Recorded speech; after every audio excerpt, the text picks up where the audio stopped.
Em 22 de fevereiro de 2024, chegou a hora. Após mais de 50 anos de espera, a Lua finalmente recebeu a visita da NASA novamente. Mas, embora a sonda espacial Odysseus tenha finalmente pousado na superfície de nossa companheira constante conforme planejado, a missão foi tudo menos tranquila. Muito pelo contrário, na verdade, se você gosta da primeira sonda lunar comercial, provavelmente levou a frase, quebre uma perna, um pouco a sério demais e imediatamente tombou de lado devido a uma perna de pouso dobrada. No entanto, a Odysseus conseguiu tirar algumas fotos do nosso satélite natural durante sua breve viagem à Lua, e é por isso que seu lançamento foi celebrado como um sucesso histórico em retrospecto. Todos nós conhecemos Neil Armstrong e Buzz Aldrin, mas você já ouviu falar de Harrison Schmitt e Evgeny Cernin?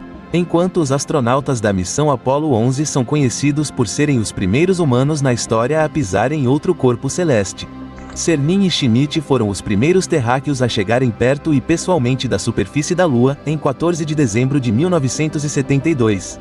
E embora os EUA e a China estejam atualmente envolvidos em algo como a Corrida Espacial 2.0, trabalhando intensamente para um retorno ao satélite, não devemos esquecer que a NASA não completou um pouso suave na Lua, ou seja, não tripulado, em todos esses anos. Na verdade, nesse ínterim, apenas um punhado de sondas realmente conseguiu isso, como o módulo de pouso chinês Chang'e, a sonda indiana Chandrayaan-3 ou o módulo de pouso japonês SLIM, embora a escada tenha tocado de cabeça para baixo na superfície lunar. Mas para finalmente jogar seu próprio chapéu de volta ao ringue de pouso não tripulado na Lua, a NASA está contando com o apoio amigável de parceiros comerciais. Infelizmente, no entanto, o lançamento da cápsula espacial Paragene, construída pela empresa americana Astrobotics, em janeiro do ano passado, foi malfadado. Tanto que a missão teve que ser abortada logo após o lançamento devido a um vazamento de combustível e outros problemas técnicos. Mas pouco tempo depois, em 15 de fevereiro de 2024, para ser mais preciso, chegou a hora de Odysseus, que dessa vez deveria fazer tudo melhor. O desenvolvimento do visitante lunar de 2 toneladas e 4 metros de altura foi obra da empresa de viagens espaciais Intuitive Machines, e depois que Odysseus deixou a Terra a bordo de um veículo de lançamento SpaceX Falcon 9, tudo realmente ocorreu conforme o planejado. Equipada com instrumentos científicos da NASA e de fornecedores privados, a ODI, como a sonda foi apelidada, não deveria reinventar a roda lunar, mas sim ajudar a preparar a missão tripulada Artemis e futuras viagens espaciais comerciais. O local de pouso escolhido pelos controladores da missão foi mais uma vez a cratera Maliperti, perto do Polo Sul. E como convém a uma espaçonave em 2024, Odysseus tirou várias selfies no caminho, ou mais precisamente, fotos panorâmicas mostrando partes da sonda e seu planeta natal azul.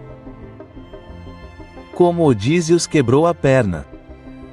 Mas então, em 22 de fevereiro, chegou o tão esperado dia D, mas no final, Steve Alamos, CEO da Intuitive Machines, não teve escolha a não ser anunciar que a Odysseus não havia pousado na Lua em posição vertical, como esperado, mas estava deitada em sua superfície em um leve ângulo. O que causou isso ainda não estava claro no momento da coletiva de imprensa, e, de fato, a empresa havia anunciado inicialmente via X que a Odysseus havia parado na posição vertical e já havia iniciado a primeira transmissão de dados, e o administrador da NASA, Bill Nelson, também comentou inicialmente com orgulho que os EUA haviam retornado com sucesso à Lua pela primeira vez em pouco mais de meio século. Mas se olharmos bem de perto, a missão Odysseus não estava isenta de problemas, mesmo antes do inesperado capotamento.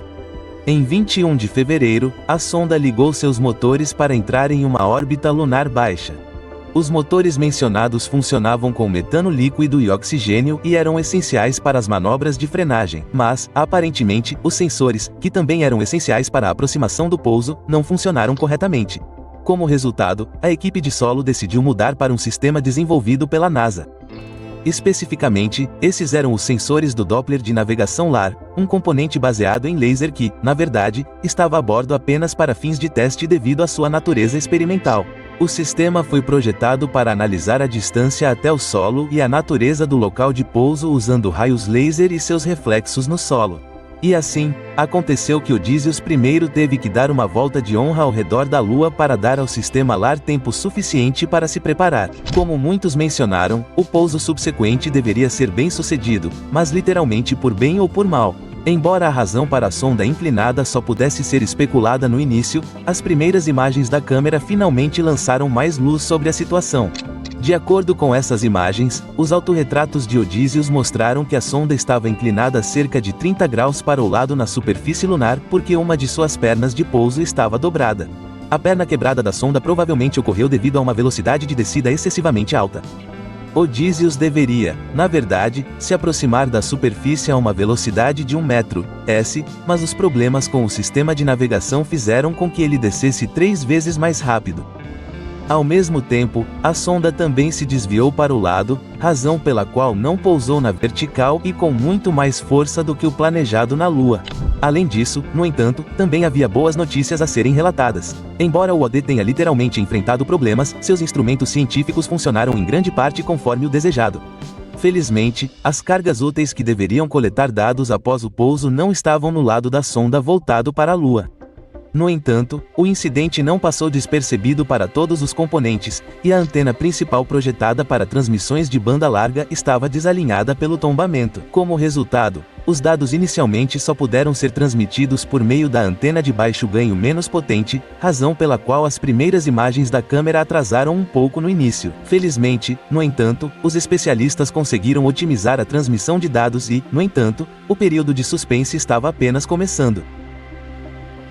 Uma noite de luar com consequências.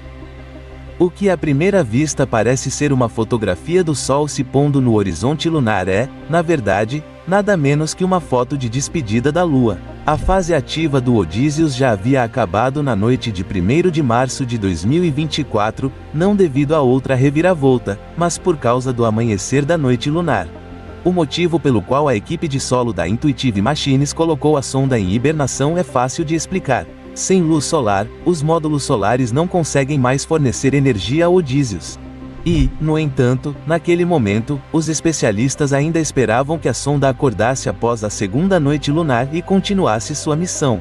Afinal, o Slimlander japonês também havia conseguido fazer isso de antemão, mas o rude despertar acabou ocorrendo apenas nas estações terrestres baseadas na Terra, e as tentativas de reativar o Odysseus ao meio-dia lunar, quando o Sol estava particularmente alto acima de sua localização, falharam. Infelizmente, a bateria e os componentes eletrônicos não resistiram ao frio intenso da noite de luar, que viu as temperaturas caírem abaixo de menos 100 graus. Sem nenhum sinal de Odysseus recebido na Terra entre 20 e 23 de março, as máquinas intuitivas declararam oficialmente o fim da missão. Então, o que se pode concluir sobre a visita de Odysseus à Lua? Em vista da perna quebrada, da falha do sensor e dos problemas de transmissão de dados, alguém poderia pensar que a missão foi posteriormente classificada como um fracasso, mas não é bem assim. Muito pelo contrário, na verdade, a missão de Odysseus foi celebrada como um sucesso histórico. Afinal, esta não foi apenas a primeira sonda do ZEUA a pousar na Lua desde as missões Apollo, mas também foi a primeira sonda espacial comercial a chegar bem perto da companheira constante da Terra. E sem querer menosprezar esse sucesso, é indiscutível que o envio de uma semana de uma sonda danificada empalidece um pouco em comparação a um retorno do homem à Lua. Mas quando isso realmente acontecerá? Quando a NASA finalmente levará humanos de volta à Lua como parte do programa Artemis? Bem, infelizmente, ainda é preciso um pouco de paciência nesse sentido. Originalmente, o primeiro pouso lunar da Artemis foi planejado para o ano passado, mas infelizmente, o cronograma previsto já teve que ser adiado várias vezes no passado. A última vez que isso aconteceu foi em dezembro, e Bill Nelson afirmou que ainda eram necessárias melhorias na cápsula tripulada Orion, fabricada pela Lockheed Martin. Isso não é nenhuma surpresa, dado que rachaduras e descolamentos de material ocorreram durante a reentrada na atmosfera da Terra durante um voo de teste não tripulado em 2022.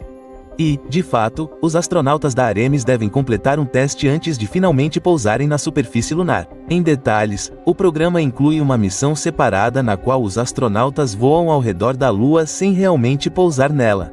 E assim, acontece que o retorno do homem à Lua é adiado ainda mais e não ocorrerá antes do ano de 2027.